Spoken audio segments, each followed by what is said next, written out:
আল্লাহ পাক রব্বুল আলামিন সূরা আরাফের 175 নম্বর আয়াতে আল্লাহ বলেন, হে রাসূল, তাদেরকে সেই ব্যক্তির ঘটনা পড়ে শোনাও। ও রাসূল, আপনি আপনার উম্মতদেরকে ওই ব্যক্তির ঘটনা পড়ে শোনান। কোন ব্যক্তি? ওই ব্যক্তির নাম ছিল বালআম বাউরা। কি নাম ছিল? কি নাম বলেন? বালআম বাউরা। এই ব্যক্তি অনেক বড় আবেদ ছিল। ইবাদত করতে করতে করতে করতে আল্লাহর সাথে এমন সম্পর্ক হয়ে গেছে, এই ঠোঁটের ফাঁক দিয়া যা উচ্চারণ করে আমার আল্লাহ সঙ্গে সঙ্গে কবুল করে নেয়। আরো আসতে বলে, আমার আল্লাহ সঙ্গে সঙ্গে কবুল করে নেয় যা বলে মুখ দিয়ে। কারণ ইবাদত করলে সম্পর্ক হয় কার সঙ্গে? মোহাব্বত বাড়ে কার সঙ্গে?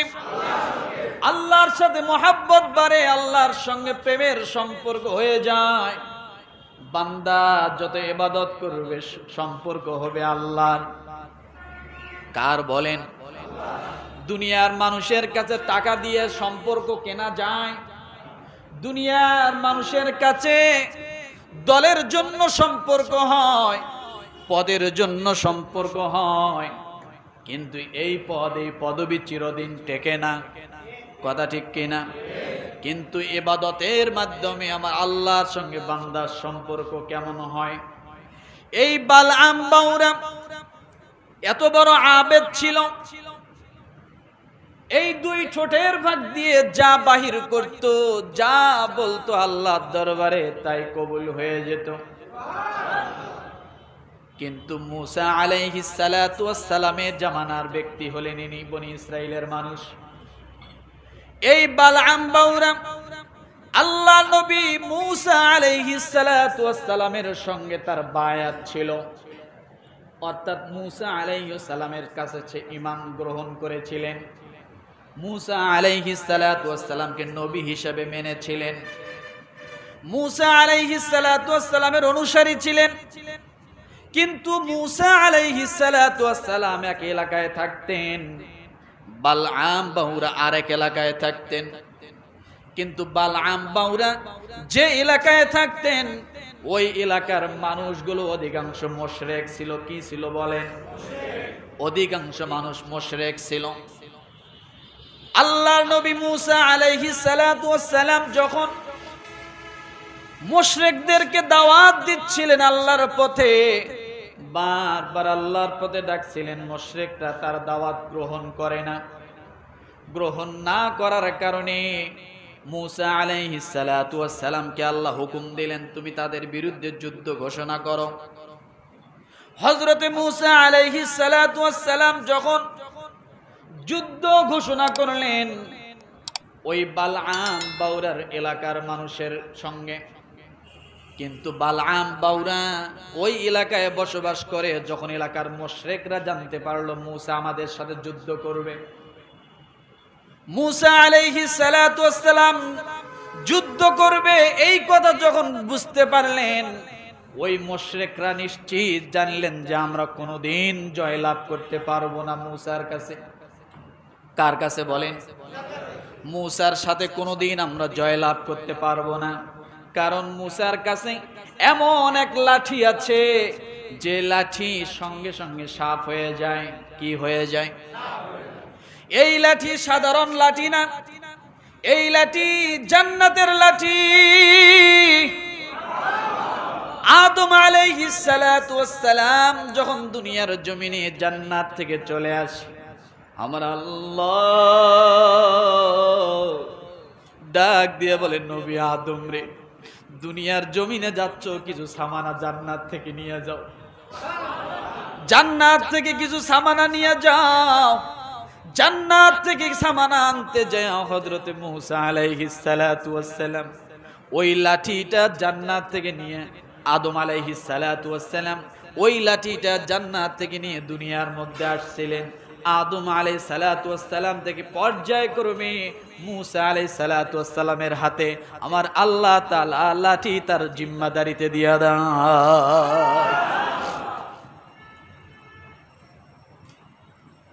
আল্লাহর নবী মূসা আলাইহিস সালাতু ওয়াস সালাম যখন মুশরিকদের বিরুদ্ধে যুদ্ধ ঘোষণা করলেন, এবার সকল মুশরিকরা একত্রিত হয়ে গেল। সকল মুশরিকরা একত্রিত হয়ে বালআম বাউরার কাছে গেল, কারণ সব লোকেরা জানতো বালআম বাউরা যা বলবে তাই হবে। তাহলে বালআম বাউরা যদি একটু আমাদের পক্ষ নিয়ে আল্লাহর দরবারে মূসার বিরুদ্ধে বদদোয়া করে, তাহলে আমাদের আর যুদ্ধ করা লাগবে না, আমরা আর পরাজয় হব না, অটোমেটিক মূসা পরাজয় হয়ে পলায়ন করবে না। আউযুবিল্লাহ। নবীরা কি পলায়ন করার ব্যক্তি? কথা বলে। নবীরা কি পলায়ন করার ব্যক্তি? নো। কারণ আমার নবীর সঙ্গে কার সম্পর্ক? কার সম্পর্ক? আল্লাহর সম্পর্ক। নবীরা পলায়ন করে না। শয়তানের সাথে যাদের সম্পর্ক তারাই একমাত্র পলায়। যদি আল্লাহর সঙ্গে সম্পর্ক থাকতো পলান লাগতো না, পলানো লাগতো না, পলানো লাগতো না। মূসা আলাইহিস সালাতু ওয়াস সালামের সঙ্গে সম্পর্ক কার? আল্লাহ। জোরে বলেন আল্লাহ। সব মুশরিকরা যখন বিপদে পড়ে গেল, এই মুহূর্তে বিপদ থেকে আমাদেরকে উদ্ধার করার মতো বালআম বাউরা ছাড়া আর কেউ নাই। শুধু বালআম বাউরা দোয়া করবে, আল্লাহ মূসাকে তুমি হটায়া দাও। এই কথা বলার সঙ্গে সঙ্গে মূসা হটে যাবে বা পরাজয় বরণ করবে। সমস্ত মুশরিকরা চলে আসলো। সমস্ত মুশরিকরা যখন বালআম বাউরার কাছে চলে আসলো, এসে বলল, ও বালআম বাউরা, আপনার কাছে আমাদের একটা আরজি। আপনি আমাদের কওমের লোক, আপনি আমাদের বংশের লোক, আপনি আমাদের এলাকার মানুষ, আপনার অনেক মর্যাদা, আপনি দুই ঠোঁটের ফাঁক দিয়ে যা বলেন তাই আল্লাহ কবুল করে নেয়। ও বালআম বাউরা, আমাদের বিপক্ষে লড়ার জন্য মূসা পত্র রওনা করবে, যুদ্ধ ঘোষণা করেছে। আপনি যদি শুধু মুখ দিয়ে একটু বদদোয়া করেন মূসার জন্য, তাহলে মূসা ওখানে হালাক হয়ে যাবে, ধ্বংস হয়ে যাবে। মূসা পরাজয় বরণ করবে, সে আর সামনে আগাইতে পারবে না। কি করতে পারবে না? সামনে আগাইতে পারবে না। এই কথা যখন বললেন বালআম বাউরা, আল্লাহ নবী মূসা আলাইহিস সালাতু ওয়াস সালামের প্রতি ঈমান আনছেন, কথা ঠিক কিনা? বালআম বাউরা ডাক দিয়ে বলেন, ও মুশরিকরা, তোমরা শোনো, তোমরা এমন একটা দরখাস্ত আমার কাছে নিয়ে আসছো, আমার জীবন বেঁচে থাকা পর্যন্ত কোনদিন আমি মূসা নবীর বিরুদ্ধে আমি বদদোয়া করতে পারবো না। কি করতে পারবো না? মূসার বিরুদ্ধে বদদোয়া করতে পারবো না। তোমরা চলে যাও।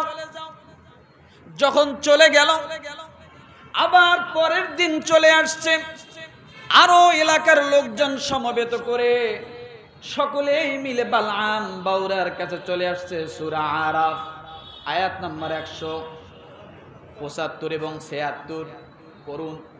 বালআম বাউরার কাছে আবার চলে আসছে। আসার পরে যখন সমস্ত লোক, আরো বেশি করে লোক নিয়ে আসছে, বালআম বাউরাকে কোনোভাবে বোঝানো যায় কিনা। বালআম বাউরাকে যখন বোঝানোর চেষ্টা করলেন, বালআম বাউরা ডাক দিয়ে বলে, না না, আমার দ্বারা এটা সম্ভব না। আল্লাহর নবী মূসার বিরুদ্ধে আমি কোনোদিন অভিযোগ করতে পারবো না, বদদোয়া করতে পারবো না। একজন আবেদ একটু খেয়াল করে দেখেন, নবীর বিরুদ্ধে বদদোয়া করবে সাহস পাচ্ছে না। কিন্তু বর্তমান জামানায় এমনও ইমানদার বলে দাবি করে, আলেমদেরকে তো ধরে ধরে কোমরের মধ্যে রশি লাগাইয়া টানা হেসরা পর্যন্ত করে, কথা ঠিক কিনা? আলেমদেরকে জেলখানায় ভরে, আর পদ্মা সেতু উদ্বোধনের সময় কোন সূরা পড়েছিল, কেমন দোয়া করেছিল? জান্নাতে ঢোকায় দেওয়ার পরিবর্তে জাহান্নামে ঢোকায় দিয়েছিল। কথা ঠিক কিনা? আলেম না থাকলে, এ দুনিয়ার জমিনে আলেম যদি না থাকে, দোয়া করতে বলবেন যে আপনি একটু দোয়া করেন যাতে আমার বাপ মারা জান্নাতে নিয়ে যায়, দোয়া অটোমেটিক জাহান্নামের পক্ষে হয়ে যাবে। ছিল না? করে নাই? করে নাই? পদ্মা সেতু 100 কোটি টাকার উপরে খরচ করে উদ্বোধন করলো, কিন্তু কপালে জুটলো না একজন আলেম দিয়ে কোরআন তেলাওয়াত করা। কি কোরআন তেলাওয়াত করছে যা কোরআনেও নাই, কোথাও নাই, বাংলা কিতাবেও নাই। কথাটা বোঝেন নাই মনে হয়? মানে ওই রকম নাই যেরকম পড়ছে। আর কোন কারি সাহেব পড়ছে দেখছিলেন তো? দেখেন নাই মনে হয়? নাহলে ভিডিও তো আছে নাকি? আবার দেখেন, ঝালাই করে নিয়েন। দেশে যদি আলেম ওলামা না থাকে তাহলে এইরকম পরিস্থিতি হবে। আরো যদি হয়তো ভাগ্য ভালো মরে নাই, শেষে মরলে মনে হয় ওই জায়গায় দিয়ে মনে হয় জানাজা কমপ্লিট করানো লাগতো। আর যদি ওটা সাহস না পাইতো তাহলে পায়ের মধ্যে রশি বাইন্ধে কুকুর মারা গেলে যেমন টেনে এসে ডাস্টবিনে ফেলানো হয়, এই পথ ছাড়া ভিন্ন কোনো পথের অবলম্বন ছিল না। কথা বোঝেন নাই? আমার বাইরা, এই বালআম বাউরার কাছে দ্বিতীয় দিন গেল। দ্বিতীয় দিন যাওয়ার পরে যখন তার কাছে সব লোক আরজি করল, আপনি শুধু মুখ দিয়ে বলবেন মুসা হটে যাবে, মুসা সামনে আসতে পারবে না, মুসা ধ্বংস হয়ে যাবে, আপনি শুধু একটি বার আপনি বদদোয়া করুন। বালআম বাউরা ডাক দিয়ে বলেন, না না, আমি নবী মুসার বিরুদ্ধে হাত উঠানো তো দূরের কথা, আমি সামনে অগ্রসর হতেই পারবো না। যখন সব লোক বুঝতে পারলো বালআম বাউরার দ্বারা কাজ হবে না, তাহলে বালআম বাউরাকে রাজি করানোর জন্য কোন পথ অবলম্বন করতে হবে? ওই সমস্ত মুশরিকরা বালআম বাউরার বাড়িতে যায়া হেড অফিসের মধ্যে চলে গেছে। বলেন নাউজুবিল্লাহ। কোথায়? হেড অফিসে, প্রধানমন্ত্রীর কাছে। ঘরের প্রধানমন্ত্রী কে? পুরুষ না মহিলা? কথা বলেন। বাইরে ডিসি এসপি যাই হন, ঘরে যায় কি কাইট, ঘুষের মাস্টার। কিসের মাস্টার? ঘরে যে আছে সে কিসের মাস্টার? ঘুষের মাস্টার। পুরুষ খামাকা ঘুষ খায় না, ওইদের চাপে পরে ঘুষ খায়। কথা ঠিক না? ঘরে যে আছে তার প্যান প্যানানি জ্ঞান জ্ঞানানি গয়না বানায় দিতে হবে, 5 তলা বাড়ি করতে হবে, টাকা দিতে হবে, শাড়ি কিনে দিতে হবে, মার্কেট করতে। এই যন্ত্রণায় পুরুষ আর বাইসে পারে না, ঘুষ না খায় উপায় নেই। ওটা হলো ঘুষের মাস্টার। সবাই আবার না। কথা ঠিক না? আমার বাইরে মুশরিকরা সব চলে গেল। জায়গা মতো হাত দিতে হবে, জায়গা মতো ঘুষ দিতে হবে, জায়গা মতো বান্ডিল দিতে হবে, কারণ বাঁশের চেয়ে কঞ্চির জোর বেশি। কথা ঠিক কিনা? নেতায় খায় না, কিন্তু নেতার চামচা সব খাইয়া সাফ করে দেয়। নেতা নিজ হাতে পকেটে নেয় না, সোর্সের মাধ্যমে ঘুরাইয়া আবার পেঁচাইয়া খায় নাকি? এই জন্যে তো পিয়ন 400 কোটি টাকার মালিক হয়েছিল। কে কে? পিয়ন 400 কোটি টাকার মালিক, নিজে স্বীকার করে। আশ্চর্য কথা না? তাইলে বোঝা গেল পিয়ন হইলে জায়গা মতো হওয়া লাগে। কথা ঠিক না? আমার বাইরা বস্তা ভরা টাকার বান্ডিল নিয়ে আসছে। নিয়ে আসার পরে বালআম বাউরার বউয়ের কাছে দিছে, দিয়ে বলেছে এই যে বস্তা ভরা দিলাম, লাগলে আরো দিব, যা চাইবেন তাই দিব। কোন রকম ভাবে আপনি বালআম বাউরাকে একটু আপনি রাজি করান। যদি একটা বার রাজি হয়, আপনি যা চাবেন, স্বর্ণ গহনা টাকা পয়সা আরো কয় বস্তা টাকা লাগবে সব দিব। আপনার দায়িত্ব হলো বালআম বাউরাকে মুসার বিরুদ্ধে আল্লাহর কাছে বদদোয়ার জন্য রাজি করানো। টাকার বস্তা পায়া হুশ আছে? কথা বলে। 500 টাকার একটা নোট রাস্তায় পড়ে পেলে হুশ থাকে না, কত মাইনাস প্লাস যোগ বিয়োগ শুরু হয়ে যায়, সূত্র টানা শুরু হয়ে যায়। এই 500 পাইলাম কি করব, মোটামুটি ব্যঞ্জনের 2টা প্যাকেট হবে, কথা ঠিক না? মোটামুটি 400 টাকা দিয়ে 50 জিবি এমবি হবে, খুশি কি, কথা ঠিক না? এই এক মনে করেন 500 গজ দূরে যাইতে 5টা চিন্তা তার এই 500 টাকা নিয়ে মাথায় আসছে। আবার চিন্তা করে, যা 500 টাকা পাইছি, একটা বড় মাছ নিয়ে যাই। আবার এ চিন্তা করে একটা মুরগি হলে তো মোটামুটি আজকে খাওয়াটা ভালোই হবে। টাকা কত? 500 টাকার লোভ সামলাতে পারে না, 1 বস্তা টাকা পাইছে। টাকা পাইয়া খাটের তলে রাখিয়া রাতের বেলা শুইছে। শোয়ার পরে স্বামী আর স্ত্রী তো নাকি, আমরা না হয় স্বামী স্ত্রী মাঝখানে কোল বালিশ দিয়ে 2 জন 2 দিকে থাকি। আগের জামানায় কিন্তু কোল বালিশ ছিল না, আর যার কারণে আগের জামানায় এত অশান্তিও ছিল না। স্বামী স্ত্রীর মাঝখানে যত ডিস্টেন্স থাকবে অশান্তি তত ভরপুর হবে। অশান্তি তত। স্বামী স্ত্রীর মাঝে যদি দ্বন্দ্ব মিটাতে চান, কোল বালিশকে লাঠি মেরে ফালায় দেয়। কারণ এই কোল বালিশ হলো স্বামী স্ত্রীর মাঝে দ্বন্দ্বের ওয়াল। কি একটু কোনো বনতা হয় নাই? স্বামী একদিকে শুয়ে রয়েছে, বউ যায় কোল বালিশ লম্বা আড়াআড়ি দিয়ে আরেকদিকে মাথা করে শুয়ে রয়েছে, মাঝখানে কি? আর কোল বালিশটা যদি না থাকতো, কোনো না কোনো সময় একজনের শরীরে একজনের একটু কি টাচ লাগতো, কথা ঠিক না? রাগ সঙ্গে সঙ্গে অভিমানে পরিণত হতো, অভিমানটা সঙ্গে সঙ্গে রহমতে পরিণত হতো। ওয়ামিন আয়াতিহি আন খালাকালাকুম মিন আনফুসিকুম আজওয়াজাল লিতাসকুনু ইলাইহা ওয়া জাআলা বাইনাকুম মাওয়াদ্দাতান ওয়া রাহমাহ। মাওয়াদ্দাতা ওয়া রাহমাহ, রহমতে পরিণত হয়ে যেত। একমাত্র কোল বালিশের কারণে সারা রাত শুরুতে যেমন ছিল, ঘুম থেকে উঠিয়ে ওই রকম, পরের দিন আবারও লাগালাগি শুরু। কারণ এই জায়গায় শয়তান আশ্রয় নেয়। এরপরে জামাতের কাতারে আলাদা দাঁড়াইলে সেখানে শয়তান ঢুকে যায়। এই জন্য জামাতের কাতারে যখন দাঁড়াবেন গায়ের সঙ্গে গা লাগা, বুঝেন নাই কথাটা? ফাঁক যেন না থাকে। আমার ভাইরা, বউ এবার বালআম বাউরার কাছে বলবো, বালআম বাউরার কাছে শুইয়া বলতেছে, কেমন আছো? আছি ভালো। হঠাৎ কেমন আছো? কিছু কিছু সময় দেখবেন বউয়েদের কোনো জিনিস যদি দরকার পড়ে এমন ব্যবহার করে মনে হয় যে আসমান দিকে আইলো, কথা ঠিক না? ঠিক তো কইবে নেই, ভেজাল তো আছে আপনার মধ্যে, কথা ঠিক না? আল্লাহ মাফ করুক, ছোট করার জন্য বলছি না। এরকম হয় সংসার জীবনে অনেক, কারণ অশান্তি আছে বিদেশ শান্তি আছে। আর কাদের ভিতরে অশান্তি বেশি হয় জানেন? যাদের ভিতরে বেশি ভালোবাসা আছে। কারণ কেউ কাউকে ছাড় দিতে চায় না, ভাগ দিতে চায় না, যার কারণে অশান্তিটা একটু ছোট মোটো বেশি লাগে। নাকি ভুল বললাম? আমার ভাইরা, বালআম বাউরের স্ত্রী বলতেছে, শোনো।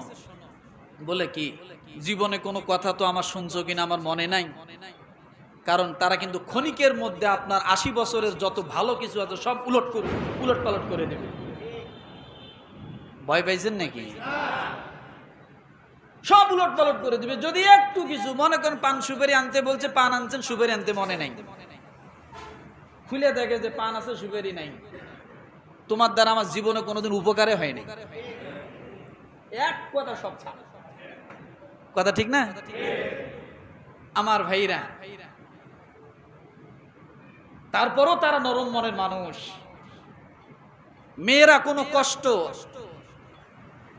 48 ঘন্টার বেশি লং টাইম করে রাখতে পারে না। জানে চিকিৎসা বিজ্ঞানীর কথা এটা। একটা মেয়ে মানুষ তার মনের একটা কষ্ট, আপনি এত কষ্ট দিচ্ছেন, 48 ঘন্টার বেশি সে আর ধরে রাখতে পারে না। কিন্তু পুরুষ মানুষ এমন 3 বছর হয়ে যায় বউয়ের সাথে কথা কয় না, কারণ এদের মনটা একটু কি শক্ত, আর ওদের মনটা একটু কি নরম। আমার ভাইরা, বালআম বাউরার স্ত্রী বার ডাক দিয়ে বলে, আমি একটা কথা বলি, এই কথাটা রাখতেই হবে, যদি না রাখো তাহলে তোমার থেকে আমার আলাদা হয়ে যাবে। স্বামী গো, বস্তা ভরা টাকা রেডি হয়ে আছে, তোমার কাম শুধু একটু বদদোয়া করা। যদি তুমি বদদোয়া করো আর নবী যদি সত্য হয় তাহলে কাজে লাগবে না, কিন্তু টাকা আমাদের ঘরে হয়েই যাবে, আমাদের হয়ে যাবে। আর যদি বদদোয়া করো, নবী যদি মুসা নবী যদি সত্য না হয় তাহলে হয়তো বদদোয়া কাজে লাগবে, তারপরও টাকার বস্তা আমাদের ঘর থেকে আর কেউ নিতে পারবে না। কথাটা বোঝেন নাই মনে হয়? তোমার কাম একটু কি বদদোয়া করা। মুসা নবী যদি সত্য হয় তাহলে এই বদদোয়া কি কাজে লাগবে না, তাহলে টাকা আমাদের ঘরে থাকলোই, টাকা আর কেউ নিতে পারবে না। আর যদি মিথ্যা নবী হয় তাহলে তোমার বদদোয়া কাজে লাগবে, তারপরেও আমরা টাকার কি পাবো, তাহলে টাকা তো আর আমাদের হাতছাড়া হলো না। তা তুমি একটু করলে কি, একটু তো আমার আবদারটা একটু মানো না। বলে না এরকম, ঘরে ফ্রিজ নাই, এই মাসে একটা ফ্রিজ আনো, কিস্তি আমি আস্তে আস্তে দিব। কথা ঠিক না? এরপরে ফ্রিজ কেনার পরে টাকা দেওয়ার সময় জ্বালা কি মহিলা বোঝে না পুরুষ বোঝে? কথা বলে, টাকা তো দেওয়া লাগে পুরুষকে, চাপটা কার উপরে? পুরুষের উপরে। তো যাই হোক, তারপরেও নিতে হয়, এগুলো সংসারের জিনিস লাগে। কথা ঠিক না? কারণ মহিলাদের হঠাৎ বুদ্ধি বেশি। কি বুদ্ধি বেশি? পুরুষের বুদ্ধি প্ল্যান করে তৈরি করতে হয়, আর মহিলার বুদ্ধি প্ল্যান করে তৈরি করতে হয় না, হঠাৎ হয়ে যায়। এমন ভাবে কথা বলতেছেন এমন পেছে আপনাকে ফেলাবে, সব দোষ আপনার ঘাড়ে দিয়ে দিবে, উনি ফেরেশ। হয় না এমন? মানে কথা বলতে বলতে এমন পেছে আপনাকে ফেলাবে, লাস্টে আপনি চিন্তা করে দেখবেন হ্যাঁ দোষটা আমিই করছি। এটা তো হঠাৎ বুদ্ধি। এটা কার দান? কার দান? কারণ সমস্ত কিছু মেনটেন করার দায়িত্ব, সাংসারিক সব কিছু দায়িত্ব আল্লাহ নারীদেরকে দিয়েছে। তারা ঘর সাজায়, ঘর সুন্দর করে, সন্তান সন্ততি স্বামী সবকিছু কি করে দেখাশোনা করা লাগে, তাই না? এই জন্য আল্লাহ তাআলা তাদেরকে হঠাৎ বুদ্ধি দিয়েছেন। যখন যে পরিস্থিতি হয় তখন সেই পরিস্থিতি সামলায় নিতে হবে। হঠাৎ দেখছে তরকারিতে লবণ বেশি হয়ে গেছে, ওই মুহূর্তে কোন পথটা অবলম্বন করলে একটু লবণ কম বোঝা যাবে, এ বুদ্ধির জন্য তখনই আসে। কথা বুঝেননি? আমার ভাইরা, বালআম বাউরার স্ত্রী যখন এই কথা বললেন, একটু তুমি শুধু বদদোয়া করো, তোমার কাছে এত হাজার হাজার মানুষ আশা করে তোমার কাছে বদদোয়া করে, একটু করো, করলে আমরা অনেক টাকা পয়সার মালিক হয়ে যাব। বালআম বাউরা স্ত্রীর কথা যখন শুনলেন, স্ত্রীর কথার সঙ্গে ওয়াসওয়াসা দিলেন হলো শয়তান। মনটা একটু নরম হলো, টেকা তো ইমাম সাহেব কন, মুয়াজ্জিন সাহেব কন, ওলি কন, বুজুর্গ কন, পীর সাহেব কন, যেই কন, টাকার কাছে কিছুটা দুর্বল। কথা বোঝেন নাই মনে? টাকা দরকার না কার? সবারই তো দরকার নাকি? আলু কিনতে গেলে এমনি দিবে আমারে, হয়তো 1 টাকা কম নিবে, কিন্তু দেওয়া তো লাগবে। আপনার কাছে 20 টাকা, আমার কাছে 19 টাকা, 19 টাকা তো দিতে হবে নাকি? তাহলে বোঝা গেল টাকা সবারই দরকার। আমার ভাইরা, এবার বালআম বাউরা যখন স্ত্রীর কথায় না করে দিলেন, তারপর আবার স্ত্রী বায়না করলো, আবার সব লোক স্ত্রীর কাছে গেল যে আরো টাকা পয়সা দিব, টাকা পয়সা আবার যখন দিল, স্ত্রী বারবার বলার পরে বালআম বাউরা যখন চিন্তা করলেন যে যাক এত করে বলতেছে, একটু তো বলবো, বেশি বলবো না। এই কথা বলে যখন বালআম বাউরা ঘোড়ার মধ্যে সওয়ারির মধ্যে উঠে যখন পাহাড়ের মধ্যে যাবে, যে জায়গায় যায় দাঁড়িয়ে দোয়া করলে আল্লাহ কবুল করে, ওই পাহাড়ের দিকে পথ রওনা করেছেন। পাহাড়ের মধ্যে পথ যখন রওনা করেছেন, সওয়ারির উপরে উঠেছেন, সঙ্গে সঙ্গে সওয়ারি মাটির সঙ্গে বসে গেছে। নাউজুবিল্লাহ। সওয়ারি কি করছে? মাটির সঙ্গে বসে গেছে। সওয়ারিকে পিটায় সওয়ারি ওঠে না। আল্লাহ তাআলা সে কথা বলেন, ওয়ালাউ শি'না লারাফা'নাহু বিহা ওয়ালাকিন্নাহু আখলাদা ইলাল আরদি ওয়াত্তাবা'a হাওয়া ফামাসালুহু কামাসালিল কালব। সূরা আরাফের ৭৬ নম্বর আয়াতে আল্লাহ বলেন, যখন পথ রওনা করেছেন, সঙ্গে সঙ্গে সওয়ারি মাটিতে বসে গেল, চাবুক মারা শুরু করলো। সওয়ারি কোন রকম ভাবে ওঠে না, আবার উঠে আবার পড়ে যায়। এবার সওয়ারি ডাক দিয়ে বলে, আল্লাহ,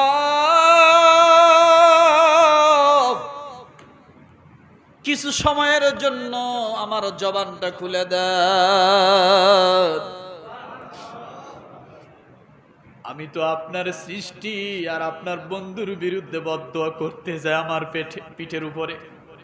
আমি এটা বরদাস্ত করতে পারি না, আমি এটা সহ্য করতে পারি না। ও মুসলমান, নবীর মুহাব্বত শুধু মানুষ করেছে তা নয়, নবীর মুহাব্বত গাছপালা জমিন সবকিছু করেছে। আল্লাহর নবী জনাবে মুহাম্মদুর রাসূলুল্লাহ সাল্লাল্লাহু আলাইহি ওয়াসাল্লাম একদিন উহুদ পাহাড়কে আড়াল করে অনেক দূর দিয়ে আল্লাহর নবী চলে যায়। নবী নবী বলতেছেন, আমাকে যেন উহুদ পাহাড় না দেখে, আমিও যেন উহুদ পাহাড়কে না দেখি। রাসূল উহুদ পাহাড়কে আলাদা করে আড়াল করে রাসূল চলে যায়। এমন সময় উহুদ পাহাড় মানুষের মতো কান্না শুরু করে দিয়েছে। কে কান্দে? উহুদ পাহাড় মানুষের মতো কান্দে। বাতাসের মধ্যে আওয়াজ চলে গেল, আল্লাহর নবীর কানের মধ্যে আওয়াজ চলে গেল, নবীজি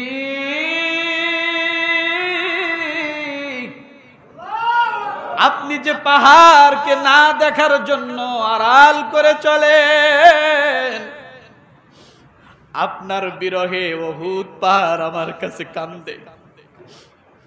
আমি আল্লাহর কাছে সুপারিশ করে, আমি আল্লাহর কাছে দোয়া করি, আপনাকে একটা নজর উহুদ পাহাড় দেখার জন্য আমার দিকে আমার কাছে দোয়া করতেছে। ইয়া রাসূলুল্লাহ, আপনি উহুদ পাহাড়ের নিকটে যান।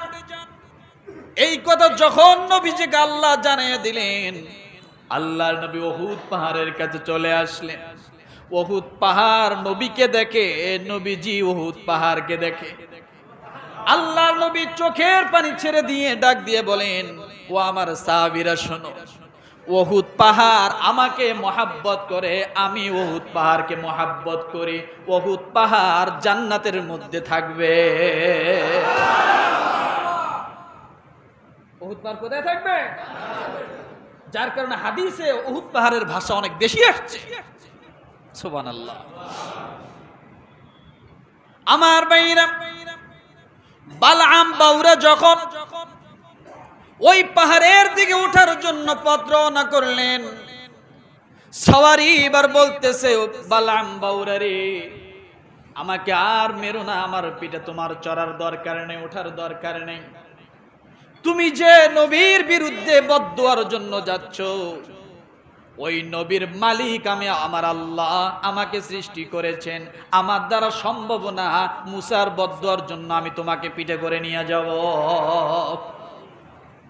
বালআম বাউরা এবার সওয়ারিকে রেখে গেলেন, নিজে পা পা করে হেঁটে যখন পাহাড়ের দিকে উঠবেন বদদুয়ার জন্য, হাজার হাজার মুশরিকরা তার সঙ্গে উঠলো পাহাড়ে।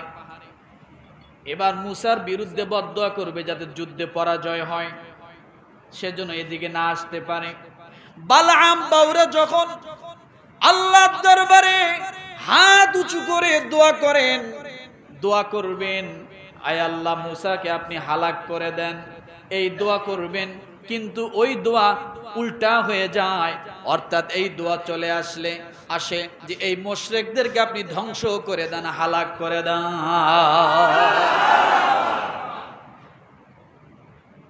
দোয়া করবে মুসার বিরুদ্ধে, সকলে মিলে গেছে যে দেখি কিভাবে দোয়া করে, আর তাদের সামনে সে দোয়া করতেছে এমন ভাবে যে মুশরিকদেরকে ধ্বংস করে দেয়।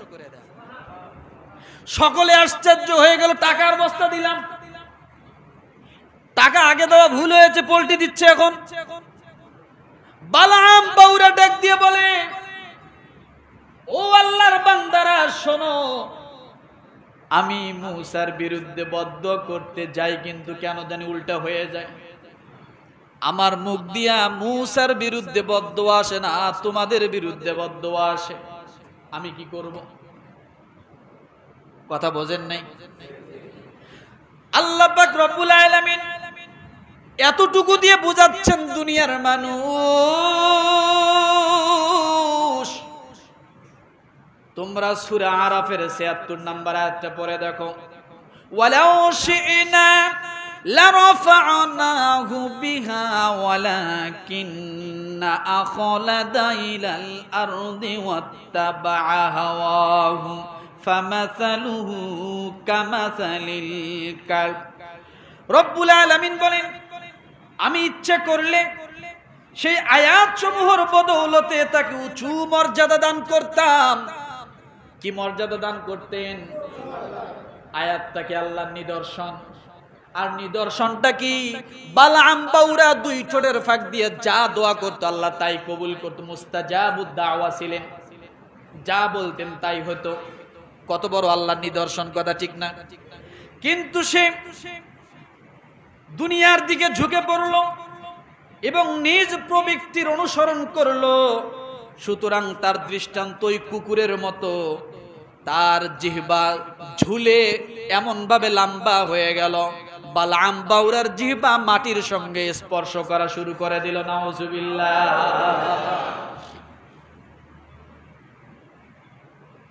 উপস্থিত তার শাস্তি কি বলেন তো? জিহ্বা ঝুলে মাটিতে কি লড়াচড়া খাচ্ছে, গড়াগড়ি খাচ্ছে। আমার আল্লাহ তাআলা সেই কথাই বলেন, ফামাসালুহু কামাসালিল কালব, কুকুরের জিহ্বার মতো তার জিহ্বা ঝুলে গেল। তোমরা কুকুরকে যখন তাড়া দাও, ভয়ে দৌড়াতে দৌড়াতে যখন সে হাঁফায়া যায়, তখন জিহ্বা বের করে না? আল্লাহ এই কথা বলেন যে ভয়ে কুকুর যেমন হাঁফাইতে হাঁফাইতে জিহ্বা বের করে দেয়, সেরকমও এবং না ভয় পাওয়ার স্বাভাবিকভাবে থাকার মতো তখনও তার জিহ্বা এরকম ভাবে ঝুলে গেল। আল্লাহর শাস্তি আছে না নাই? কথা বলে।